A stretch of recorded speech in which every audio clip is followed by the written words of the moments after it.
Assalamualaikum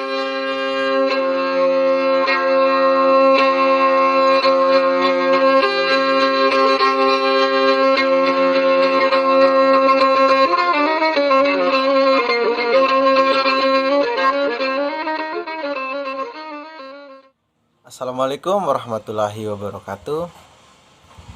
Perkenalkan, nama saya Andi Akbar. Saya dari Universitas Mataram, Fakultas Keguruan dan Ilmu Pendidikan, Program Studi Pendidikan Bahasa dan Sastra Indonesia. Di sini saya akan menceritakan sebuah kisah rakyat yang berada di Sukumbojo yang terletak di ujung Kabupaten Bima, yaitu kisah seorang putri Dailaminga. Di suatu kerajaan yang bernama Kerajaan Sanggar. Kerajaan ini terletak di kaki Gunung Tambora. Nah, di sini hiduplah seorang putri cantik, namanya Dailaminga. Aura kecantikannya tergambar dari julukannya, Oharangaha Ninu Oinono. Maksudnya tenggorokannya bening, sehingga makanan dan minuman yang ditelannya dapat dilihat dengan jelas. Tiap hari sang putri mandi di Sori Sabu atau Sungai Sabu yang dekat dengan istana Sanggar atau Kerajaan Sanggar. Rupanya kesempatan sang putri pergi mandi dimanfaatkan oleh banyak pangeran yang berebut ingin melihatnya.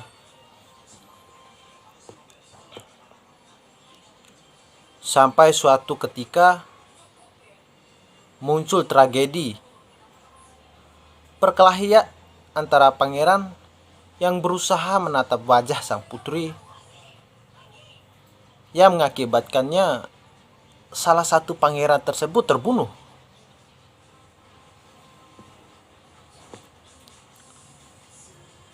Putri yang melihat kejadian tersebut, dia sangat terpukul. Oleh orang tuanya, dia disembunyikan di lubung padi untuk menghindari fitnah. Rupanya perang tanding antar pangeran berlanjut. Mereka bahkan membuat kesepakatan siapa yang menang, dia akan menikahi sang putri. Sampai ada suatu pangeran yang keluar sebagai juara. Duel Sori Sabu. Dia datang menemui putri dan melamarnya. Raja dan permaisuri pun menerima pemuda itu dengan baik.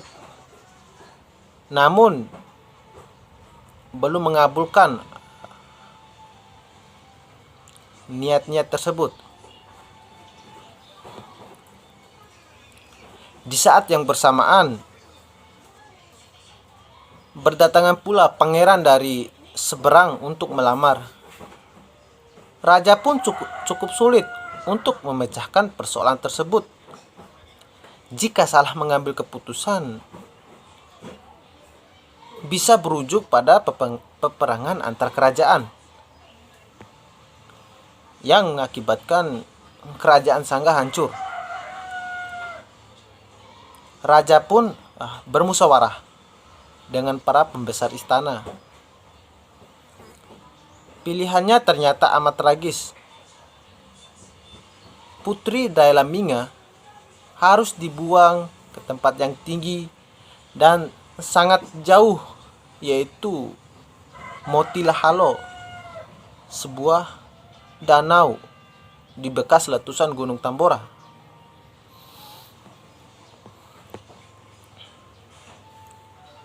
Mengetahui hal itu, sang putri hanya pasrah. Dia berkata, "Demi kehormatan kerajaan Sanggar, saya siap mengorbankan diri." Mendengar tekad sang putri, seluruh rakyat menangis, haru. Ketika tiba waktunya, sang putri diantar ke tempat pembuangan. Ribuan rakyat mengirimnya dengan tarian dan nyanyian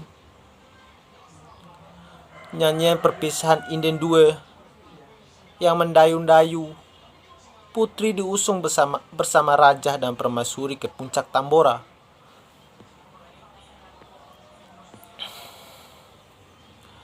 Mereka tiba di tengah hari di pantai Lahalo. Dailaminga berdiri di atas batu bersusun 7. Dia memakai baju berwarna merah. Sang putri mengucapkan kata-kata perpisahan. Samenana dokore, tahang pranahu mendake di ruud. Ayewalin ngomidoho, gaga wa asra panahu. Bohasi gagamu ambi wati wali, bohasi ambimu, ntika wati si wali, ronetika cia punggahira eli selama ake. Edera tua tengi, matengi seraa. Maksud dari perkataan tersebut,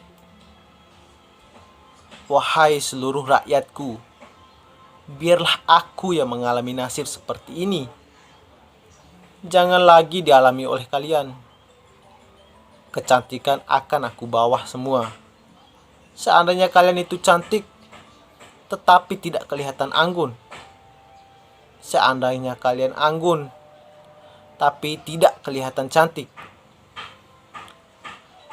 Semuanya itu biarlah aku yang bawa. Dan berpegang teguhlah pada kata hikmah dan falsafah yang sudah memasyarakat, yakni norma yang baik adalah titah orang tua. Usai mengucapkan kata-kata tersebut, sang putri bersujud di hadapan orang tuanya. Putri lalu menuju peti yang telah disediakan dan masuk ke dalamnya.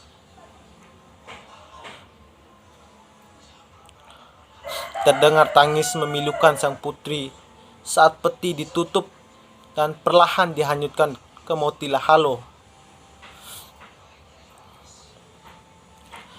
Peti itu terus menjauh dan sayup-sayup tangis. Putri perlahan menghilang sampai akhirnya peti tak tampak di kejauhan. Raja dan permaisuri pun kembali ke istana.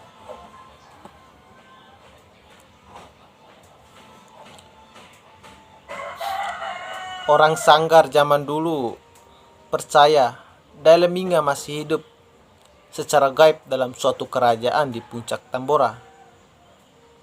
Dia kerap muncul di saat-saat tertentu dan hanya bisa dilihat oleh orang-orang yang beruntung. Orang tersebut akan bisa menikmati kehidupan di lingkungan kerajaan Dailaminga suatu sampai 7 hari. Mungkin itu saja cerita rakyat Dailaminga yang berada di kerajaan Sanggar, Kabupaten Bima, Suku Bojo. Mungkin itu saja yang bisa saya sampaikan. Lebih dan kurangnya saya mohon maaf. Wassalamualaikum warahmatullahi wabarakatuh.